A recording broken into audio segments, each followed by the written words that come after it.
We're joined by Officer Robert Strickland and EMS Supervisor Abraham Colon, and I still have my trustee protection here with Chief Francisco ORTIZ and Assistant Chief Ron DUMAS.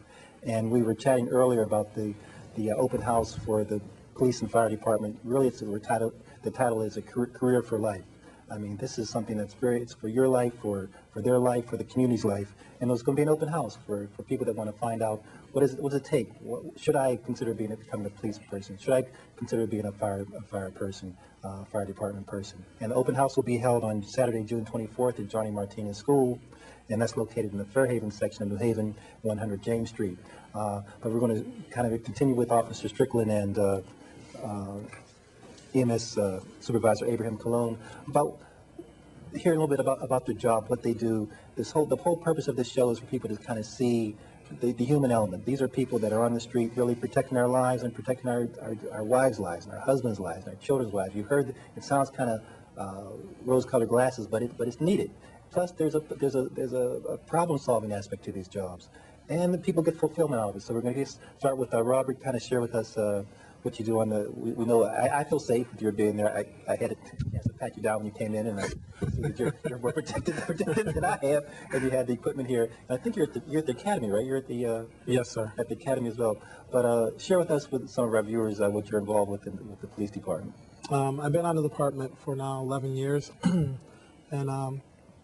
I'm fortunate to be assigned to the training division, where I'm responsible, along with several other members of the police department, the responsibilities of training recruitments as well as our veteran police officers on the department. They're tremendous. Abraham? I've been with the department for approximately 20 years, and I'm assigned to the chief's office. I'm responsible for all the EMS training.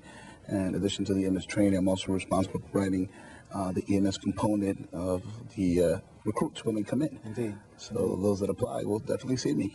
And we only have an hour, so obviously this is really just touching the tip of the iceberg about what's involved with the recruitment process. That's why you want folks to come out to the open house. There's information on the city's website as well. And I'm trying to avoid the buzz term. So when people say EMS, generally EMS stands for not PMS, but we're saying EMS. Emergency Medical Services. All right.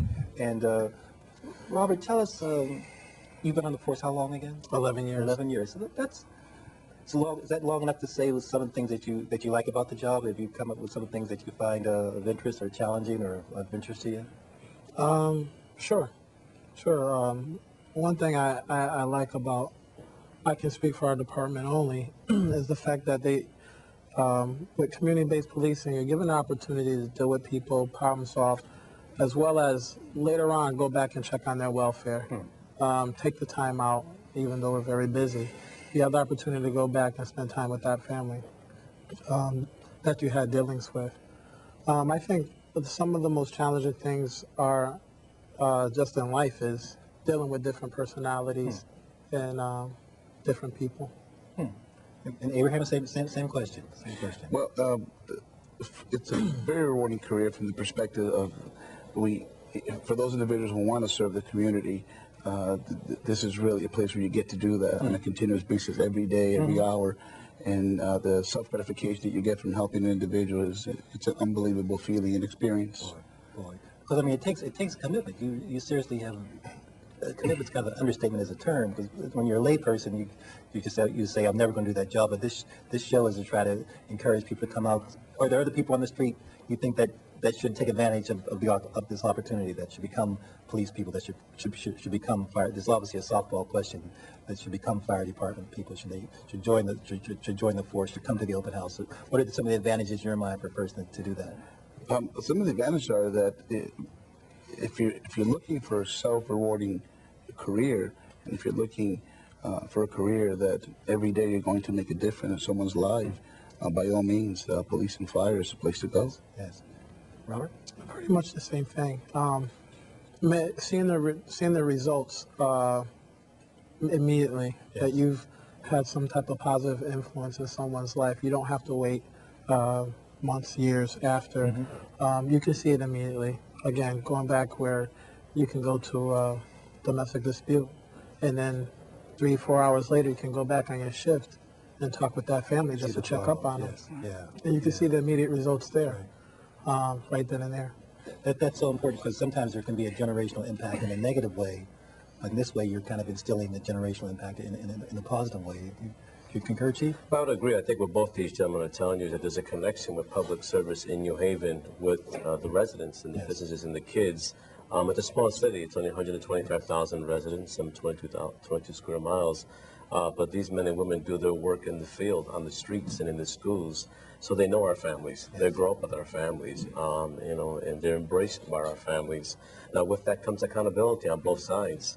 So a lot of challenges, but they're up to the challenges. But they have, they're converted like I am in our community because we see people change. And this job has changed tremendously.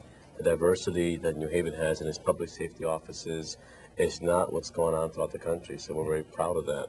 We're proud to have folks like these gentlemen here that go and actually carry out that service day to day with every contact with the community. We're better for that, for the service. And Ron, I kind of discriminated against you in the last segment by not asking you about the part of the job that motivates you most, or that you kind of enjoy most these days. Is there anything you want to share in that regard? I think at my level of time, being a long-time resident of New Haven, I grew up in West Hills. So being able to listen to some of the concerns of the residents in those neighborhoods, and being able to rectify, I'm not saying that there's problems, but time to time there are problems. To be able to find solutions to those problems gives me great joy. It also gives me great joy because the chief and I find value in our members. And I think our members make us a solid organization, despite all the negativity that one may read or see on television. I think we do the job every day. The men and women are there, and they do it without complaining. So I enjoy that aspect of the job. So everyone here, you're encouraged folks to come out on for the open house. Absolutely. This job is for everyone. I mean, public safety in New Haven should be accessible to anyone and everyone who's interested. And I think we've shown that by the diversity in our respective organizations, not just at the rank and file level, but even in the command structure. The business is decentralized. You have firehouses throughout the city and police substations also throughout the city. So we want to change people's mindset that these jobs are either male-dominated or for other individuals. We want people to think about this as an opportunity of choice for them. We're all from New Haven. We live in New Haven. Our families are from here as well. And we want to find people who are personable, committed to community, interested in volunteerism and being public service minded, that can go out and help continue and enhance the work that we're doing already. I think all these points are so good, but I think the city deserves to be credited to hold a joint campaign for the police and fire to have the campaign at the same time, for people to see that it's a continuous. It's not separate or distinct. It all kind of relates. Good quality. Some qualities that good candidates that you're looking for good candidates. Again, I'm not asking for all the criteria that's on the application. There's a variety of things that people have to do to pass muster and to join the police or fire, but generally kind of qualities that you think that people need to possess to kind of make it a success. A person with good morals and values, self-discipline, motivation, and the mindset of being committed to the community and working with not just with the community, with different agencies, being very resourceful. That type of individual. Abraham? Commitment, number one. Commitment, integrity, and above all, dedication. It's not a it's not just it's not a job. It's a career.